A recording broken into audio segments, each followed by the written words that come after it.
Hello, guys. Hello. I am going to be talking about the Arsenal game just in a little bit. I hopped on early just to try and set up something on a different screen real quick. But I'm scheduled to record in about 10 minutes, and hopefully I can start sooner than that.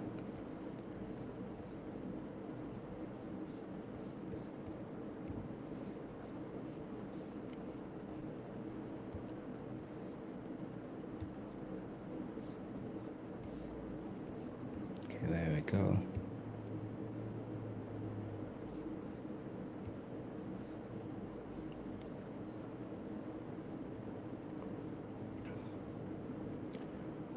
Dun, dun, dun.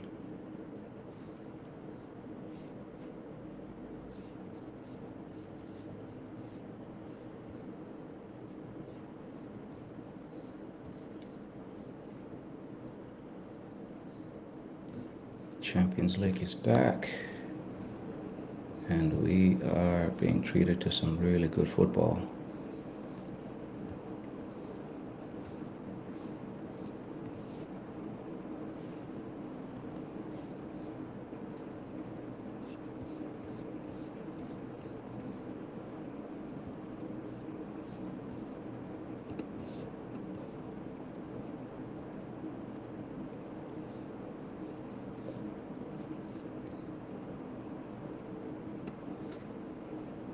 Okay, there we go, there we go, there we go, go.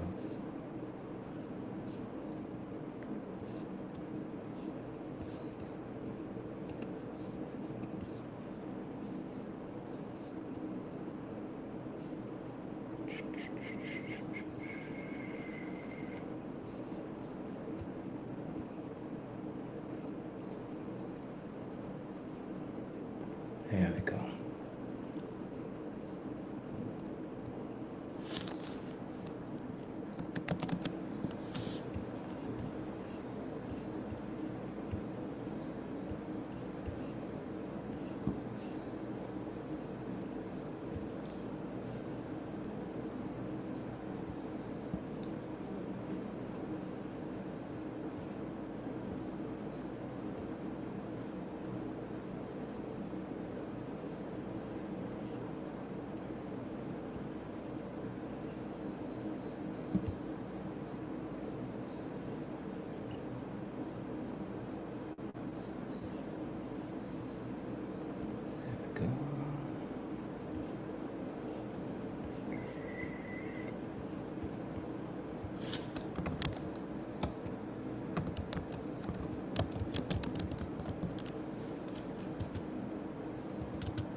Right. All right, guys. Well, that was quite the opening game to Arsenal's season in the Champions League. I am keeping a side eye on the games that are happening right now. The next window of kickoffs just started around 2 p.m. USA Central Standard Time. So I'll be kind of like keeping just a loose eye on those games. But the purpose of me sitting in front of this camera right now is to talk about Arsenal's away win very late on in Bilbao. I spoke briefly about what I think Mikel Arteta might do with his team selection in Bilbao, and he he kind of went the way I thought he would, and I was okay with that, if I'm being honest. I think an away European game in the first game of the season, playing Ethan Nwaneri as well as he played on the weekend, that might have been a bit of a risque strategy. And I thought he would go with, the older heads of Merino, Declan Rice, and Martin Zubimendi, and I'm glad he did. I'm glad he went that way. And the game, it's typical away game in Europe, first game of the season. You go into a ground that's a cauldron. The fans are up for it. This team has been in Europe 3 times over the last 20 plus years. And the last time before today, I think, was about 10 years ago or something like that. And so if you think about those kinds of things, it kind of reminds me of a time when Arsenal went to the Champions League away to Lens. I don't know if I'm pronouncing it correctly, but it's a French club spelled Lens. I think it's pronounced Lens. And when Arsenal traveled there, and that was a tough away game. I think this game was it had the makings of that kind of situation whereby you were going to be facing a tough crowd, who were up for it, very happy for their team to be back in the Champions League. And it's not a time for me, I thought anyway, to be putting Ranieri or thrusting a young Max Dowman. And it's important that we remember as well that Arsenal are basically building new relationships. Like, they have a lot of big injuries to players who are so important, who have been key for them over the last 3 seasons. And as a result, you have a lot of new guys playing a whole lot of minutes way sooner than I think we probably expected them to.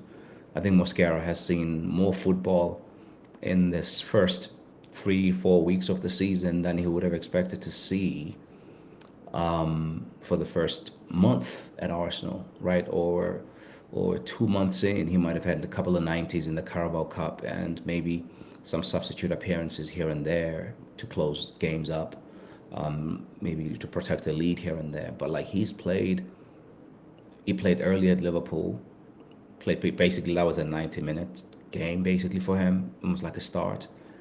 He came on as a sub in one of the earlier games, I think Leeds and Orman United.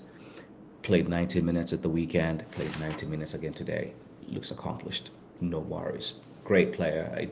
The early signs are he's a great player. And so we're happy about that. So anyway, I wasn't surprised to see the way he started the game, Mikel.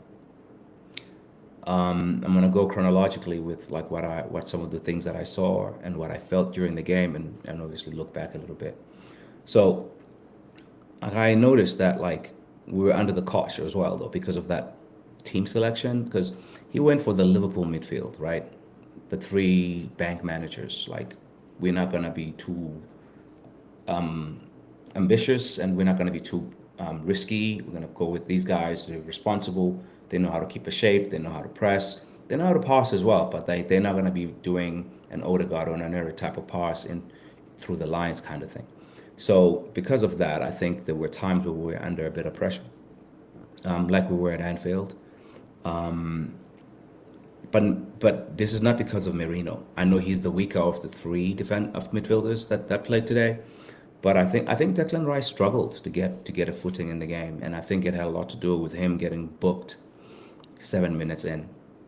Declan Rice gets himself onto the referee's book with a challenge that it looked important at the time, I guess, but like I don't think he needed to go that hard that early.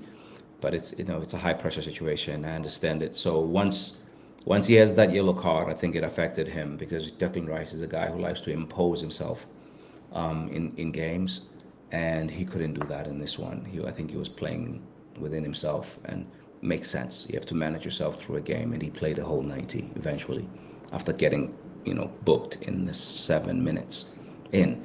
And the only other time I worried about him on that booking was around, I think, 37 minutes in. He kind of goes for a 50-50 ball in the midfield, and luckily the referee had his calm, collected self. Didn't A different referee could have sent him off for that, but I'm glad he didn't, because that was not really a yellow card, a second yellow for sure. It just looked scary live.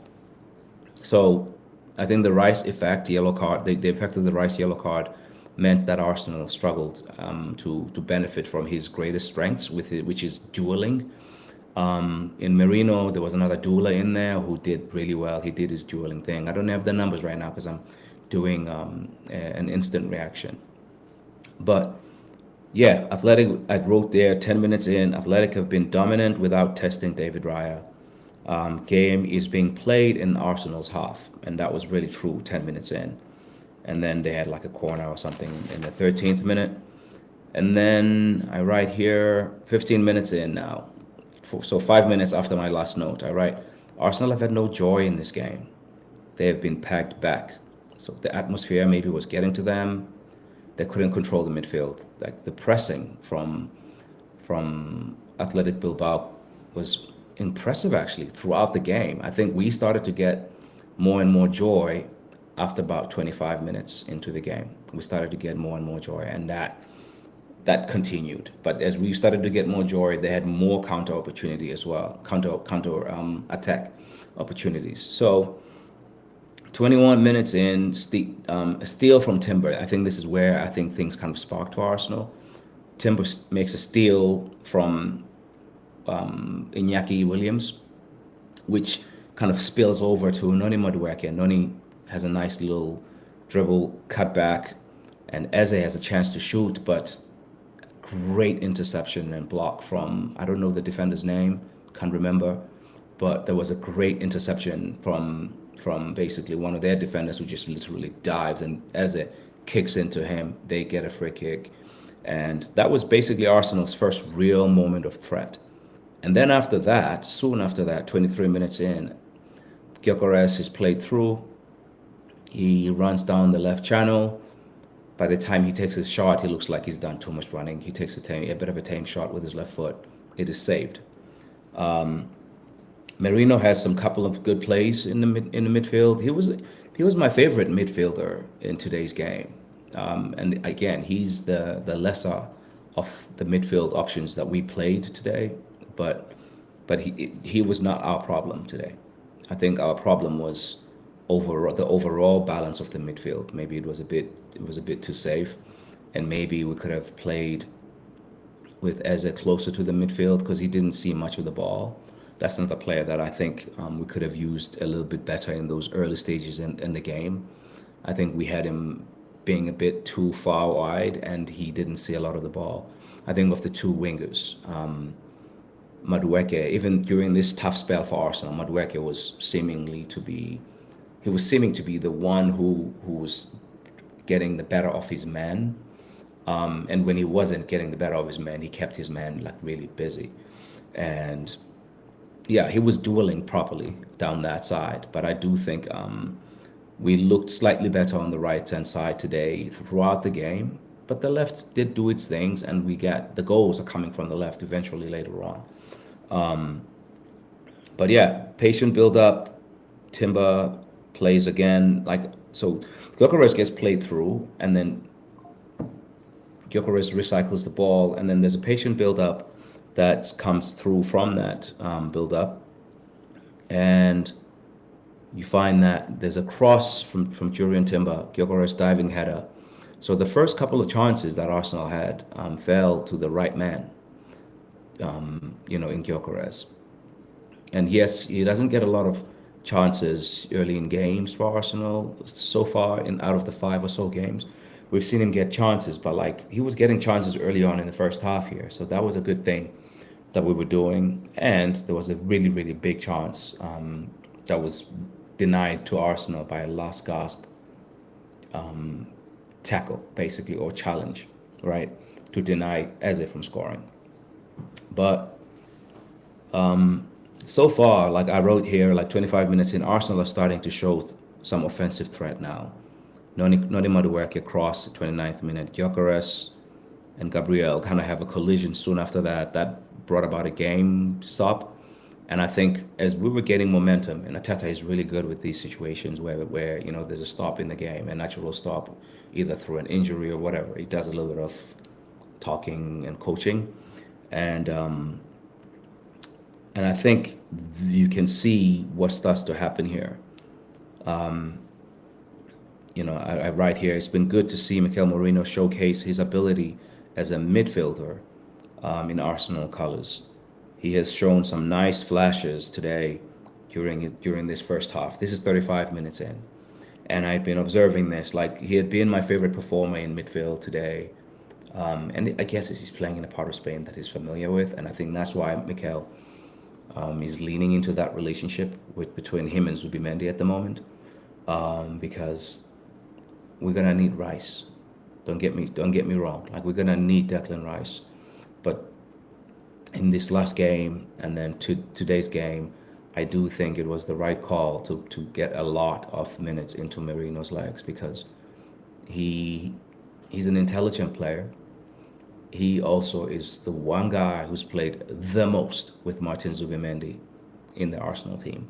He's played for the same club the previous 3-4 years with Zubimendi, and they were midfield partners at this. So to use that, remember, we have a lot of new relationships forming. So to give Zubimendi Merino, and I don't think it's a coincidence that Merino has seen a lot more minutes than most Arsenal fans, including myself, expected. I think it's because, like, Zubimendi is the main guy, and you have to do the best you can to give him partners that he understands, right? And then you can build from there.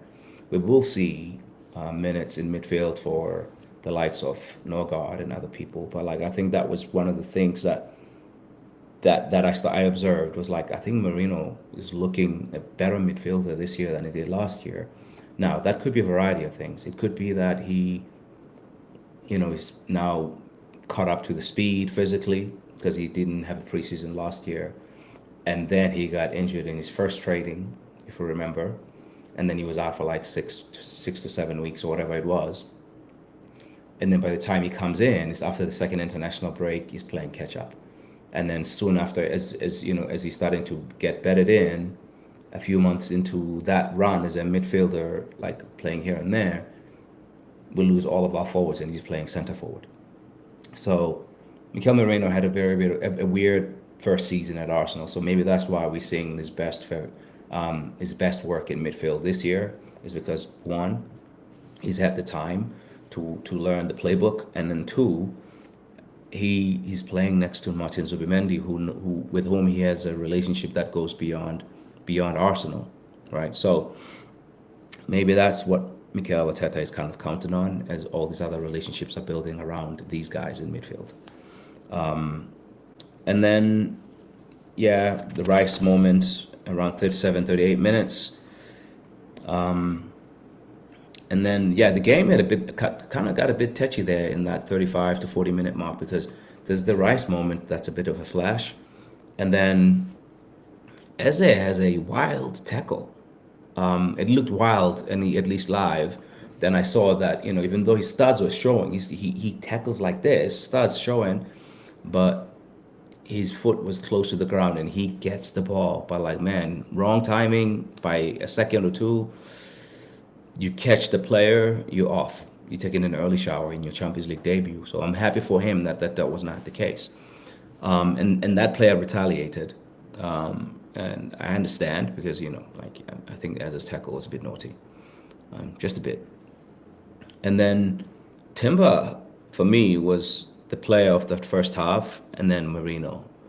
And that speaks a lot to basically the kind of offensive play Arsenal was displaying in that.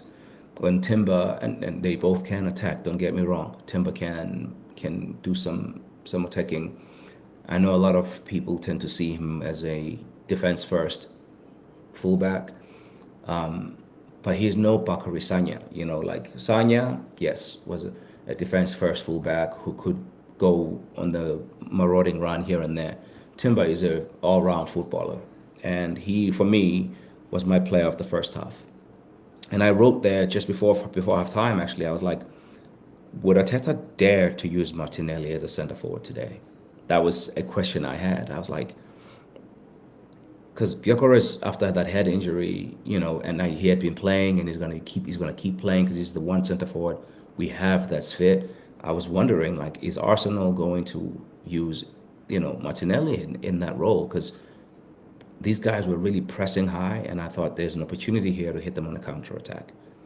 And we clearly were suffering with the midfield we had picked.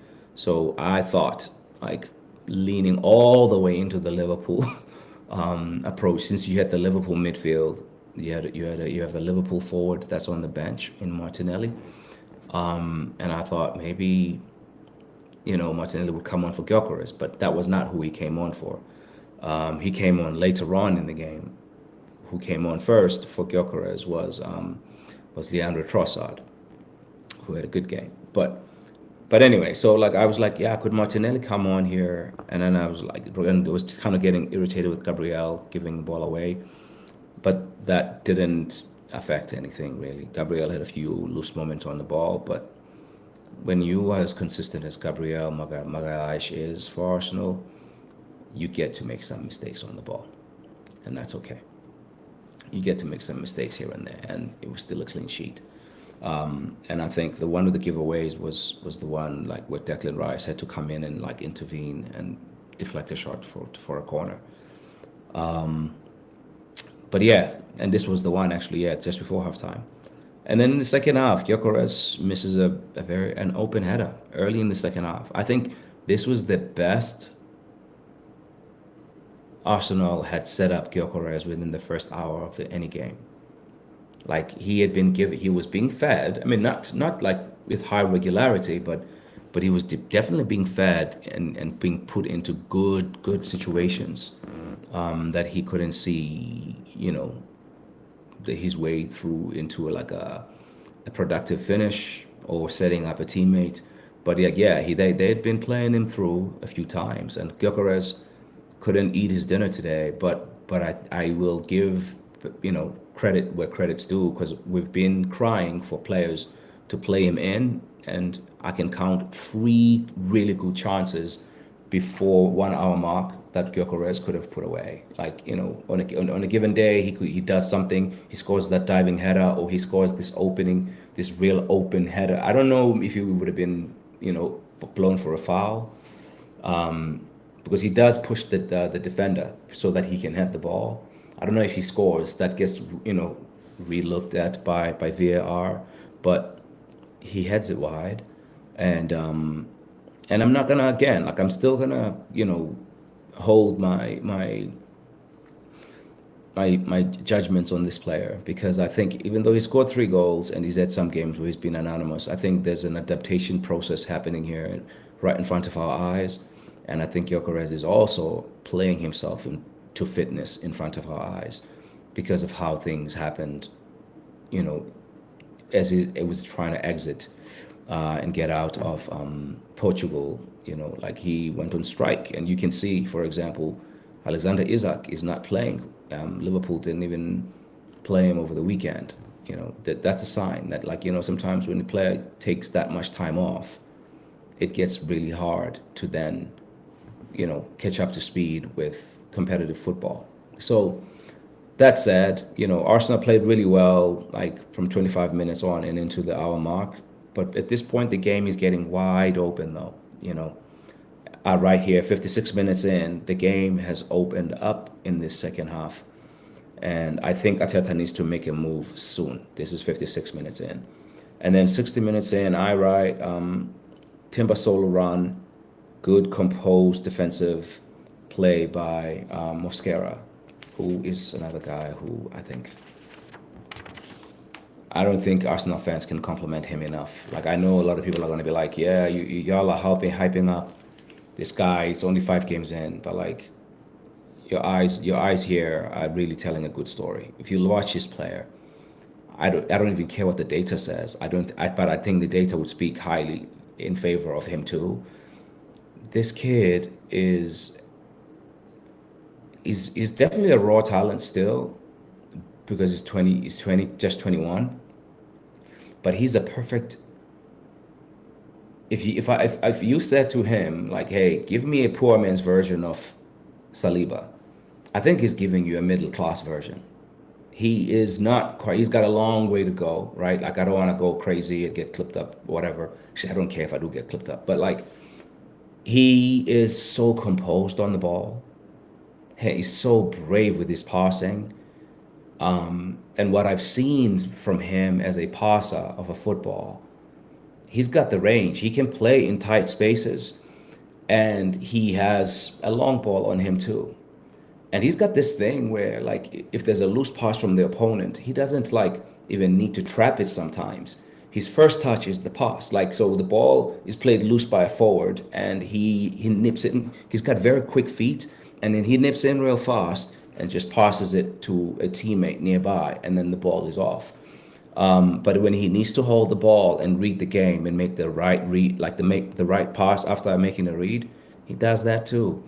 I'm really blown away by this kid's ability. Like I spoke about him in the preseason, and said he was going to be a player that was going to surprise a lot of people, and that he would get a lot of minutes. I will say this again. I'm surprised that he's seen as many minutes as he has this early, but like think of a time when Arsenal could have gone anywhere away for an important Champions League opener, and nobody would talk about Saliba. Nobody's losing their head about Saliba. Anfield, 84 minutes played, no problem. One of the better performers. Every time he's played for Arsenal, starting in that Anfield game, in his position, he's been one of the top 2 to 3 performers in the team or in the game. And today was no different. I know we had to defend a lot, so like there's a lot of compliments for the defensive players here, because Arsenal had, that's Arsenal's bread and butter. It's defense first. And at this point I'm kind of done crying for Arsene Wenger football, because like it looks like we're gonna get champagne football in spurts under Arteta's reign. I don't think Arteta is gonna be giving us a lot of champagne like all the time. I think he's gonna feed us some fufu sometimes. He's gonna feed us some jollof rice sometimes, a little bit of okra here, and then he's gonna give you, some. What do they eat in Spain? Paella. But yeah, because that's the kind of coach that Arteta seems to be to me. Like, Arsene Wenger was like da da da da da da da da da da, like poetry, all this stuff, like beauty. Alex Ferguson was like boom, boom, boom, boom, up and down, like thrust, 4-4-2, vertical players, very direct football, but nice, right? Pep Guardiola is a little bit more orchestra, very little jazz. Arteta is like a blend.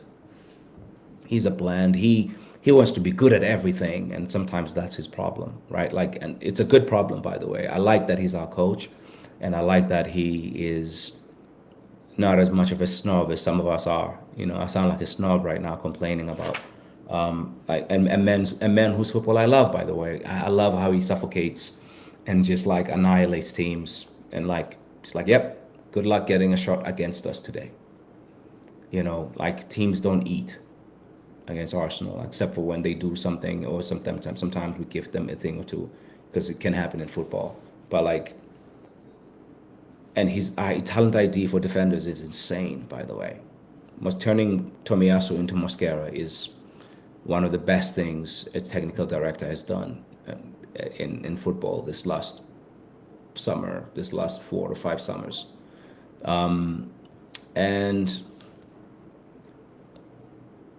so I wrote, yeah, Arteta needs to make a move. He didn't do that until later on, but but then I wrote, yeah, it must be so annoying to play against this Arsenal defense. And then Trossard in around 83rd minute. No, no, I skipped on. My bad, my bad. So like, yeah, I went too far ahead. So Arsenal made a sub on the 64th minute. I had been crying for a sub from like halftime. So they make it 64 minutes in. Trossard comes on for Gyökeres. And then Merino is still doing his bits, and a few loose touches on the ball from Gabriel. Like I'm going to skip that note. I already spoke about that. And then they make another sub on 70 minutes. Martinelli comes on. Within 30-something seconds of coming on, Martinelli scores a goal.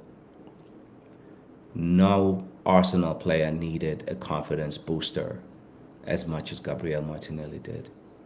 I'm so happy for this kid. He's not going to be seeing, I don't think he's going to be seeing a lot of minutes from the start in important games this year. I think the situation that we brought him in for today is perfect for Martinelli. Martinelli is a big open space player. So if you're playing against a team who's feeling themselves at home and they're pressing onto you, Martinelli is that guy that I think, in fact, he would be even just as good as a breakaway center forward, if not better than Gyökeres, because he's got more speed than Gyökeres. But Gyökeres, obviously, like, you know, he's got the pedigree of having scored more goals in the top European league. But I think we may see a lot more of this, like this kind of game state introduction of Martinelli, whether we are leading and trying to protect the lead, because he can defend too, right? He's a good player in those situations. And the way Arsenal has moved into a team that presses teams backwards so much, I think that hasn't suited him, and it hasn't suited him for a long time. So as much as I think he's been great for us today, I don't expect to see him in a game at the Emirates, for example, against a low block. But I think this was a perfect game for Martinelli, and I'm so happy for him, man. Like, I don't think there's a player who needed a confidence boost more than him. I think Leandro Trossard doesn't run short of confidence. I mean, I think all players can be affected confidence-wise, but I think Trossard is one of those where you can be like, all right, Leo, go. I know I've pissed you off, but then he's going to go and take it out on the opponents. I don't know Martinelli like that. Like, I don't know him to be the player who can come from the kind of adversity at this point. I don't. Like, I'm not saying he's not that. I just don't know if he has that in him, and I hope he does, because that would be good for Arsenal. But yeah, he's probably, for me, one of our fourth or fifth, maybe sixth best wingers option. When everyone's available, I think he's more of a game state kind of player, and I think he's amazing in that game state. But outside of that, like, I don't think Martinelli should be seeing a lot of minutes, because like the way Arsenal plays football, it's not. I think he'd be good playing for a David Moyes team. I think he'd be good playing at a Newcastle. I think he'd be good playing even for Tottenham Hotspur. Like, I think he'd be good for these teams that have coaches that are prepared to go a lot more direct. I know Arsenal are trying to be more direct a bit more this year, and if we are able to do that quickly enough and become that team quickly enough for him, then he's going to be the weapon that he is. But he's got gifts. He's got a lot of physical gifts, and he needed this. And great flick on, and actually the ball, it's a long ball that gets headed away by Mosquera, and then it goes straight to Rice's head, who also flicks it on to Trossard, who flicks it with his foot and sends Martinelli perfectly into the races. Martinelli still had to work a little bit to get the ball under control so he can run with it. And then there was no chance that defender was catching Martinelli after that. The shot reeked of low confidence. Like he shot straight at the keeper, but perfect enough that, like, it was in that weird height where the keeper couldn't be sure whether to use his foot or try to go with his hand. And by the time he tries to go down with his hand, the ball is through, kind of thing.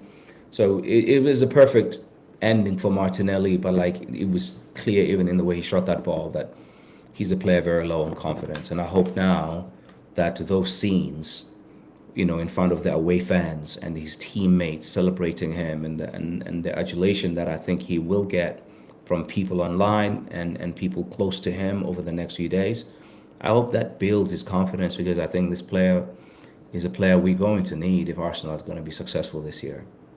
And then moments after that, he does some of his best work. I've seen him as a winger this season. He plays a nice little dribble around, goes on the outside. He likes to go on his weaker side, and cross with his left foot. Glad that he was able to turn around today and pass the ball back to Leo to return the favor for an assist for Leo's second goal, or like Arsenal's second goal, but Leo's goal. And he makes that pass with his strong foot, and it lands perfectly with Leo. Leo, calm, composed, just stands still, watches, kicks the ball, it deflects and goes in, but it's his goal. And Arsenal are 2-0, and from that point on, like, there was no looking back. Because at that point on, it's like 87 minutes, and yeah, this Arsenal defense is what it is. You don't mess with it. Like, good luck trying to get 2 goals from Arsenal with 3 minutes left and additional time after that. So yeah, and then in the 90th minute, Mikel Arteta decides to ring the changes. I was surprised that Rice played all the way to the 90-something minutes and finished the game, but yeah, there were competitive debuts for Nogard and Nkapie, who came on for Madueke and Calafiori. And so yeah, like that was I was expecting those changes a bit sooner, but they did come eventually. And yeah, I don't know, man. Like, I think Arsenal are going to be good this year. We just need like better health. I think health is going to be the biggest issue, especially with these guys who are out injured now. If they come back and can play, say 85 to 90% of the games that remain, missing a game here and there, I think Arsenal will be really good this year. It'll be hard to see past Arsenal for the league title. I know Liverpool are everybody's favorites. I had thought that too until I watched Liverpool against Arsenal, and then I watched Liverpool against Burnley. The only reason I am convinced that Arsenal have a better shot, or just equal a shot, is that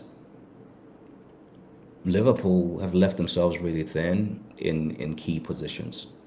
So they're going to need perfect health for Virgil van Dijk until January at least, where they can then replace him with a player, should something happen to him. They're going to need Van Dijk to be available and ready to play every 3 days between now and January. They're going to need a little less from Salah now that they have Isak. But an injury to one of those two or both could also leave them a bit vulnerable.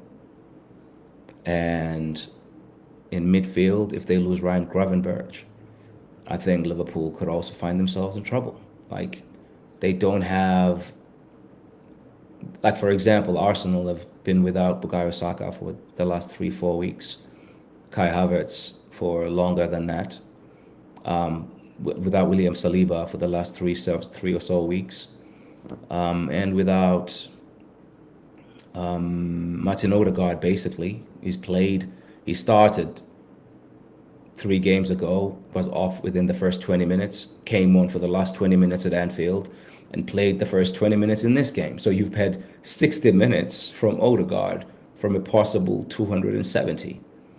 If Liverpool has 4 players who are what Saka, Odegaard, Saliba, and And I'm missing one more. And Havertz are to Arsenal. If our Liverpool miss four players like that, it's gonna be a different season for them. Now, problem is, it's us who are having these problems, not them. So like you said, so it's a big if, but it's not as big because it's a demanding season. Liverpool are going to be playing a lot of football, just like we would be playing a lot of football because they have Europe now, and it's going to be 3 days. Sorry, a game every 3 days until January, and that is going to be a battle of attrition between now and January. And I can't lie, like I don't want anybody actually. If it was up to me, I would want all teams to have perfect health, like, and then we see who's better. But right now they've done a good job, and there's I don't know if it's a myth or fact, but Arne Slot is believed to be, a coach that does a really good job of keeping his squad fit. But I think this is a big gamble by them to have left themselves that thin in midfield and in defense. But you know, as things stand, they're rightfully the favorites in many people's eyes. I obviously have a bias because I'm an Arsenal supporter, and I think Arsenal have the best squad I've seen. I've been watching Arsenal since 1992, 1990, 1991, 92 season-ish. So, like, yeah, I think it's gonna be hard for me to see past the Gunners for this one. But if you tell me Liverpool stay healthy, then yeah, I can see how some other people could pick them because they're a good outfit, a really really good outfit. So no disrespect, just I respect them, but I think for the first time I have greater confidence in the Arsenal squad than I've had in a very long time.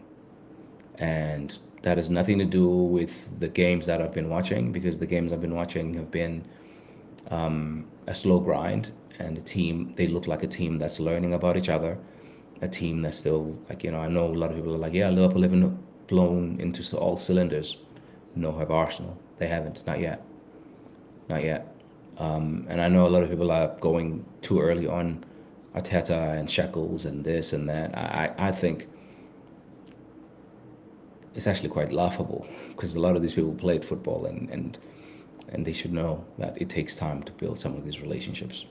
When you sign 8 players in a transfer window, and you have, by game week 4, you have 5 of those players starting in a game, like, you're gonna have hiccups. And if you don't have hiccups, it might be for a game, or it might be for 20 minutes in a game. It makes total sense that we've seen, in some inconsistencies in Arsenal's attacking play, because that's the harder part to coach. And so, yes, leaning into your defense while you figuring out those offensive patterns and building those relationships makes a lot of sense. It makes total sense. Like, I'm just surprised, like, at the big, people going in big so early on Ateta, going in big so early on Gyökeres, going in big so early on Martinelli, going in big so early on, Madueke, even before he kicked the ball in that case. I think let's let this season play out a little bit, but this was a really good day for Arsenal and their squad. And it's Manchester City at the weekend, and we will be talking about that in the next coming few days. City are always going to be a challenge if Pep is, on their side. They have Erling Haaland, but we're not going to go too deep into that right now. And yeah, we'll talk again in a couple days about Arsenal. I'm going to be doing some short videos on some of these Champions League games that I'm about to watch, because the Champions League's back, and it's so good when your team plays first and wins their game, because now you can enjoy the rest of the football worry-free, just like at the weekend. I hope you guys gonna enjoy the rest of your week and enjoy the football, and I'll talk to you in a bit, like on the next one. Thank you for tuning in. Cheers.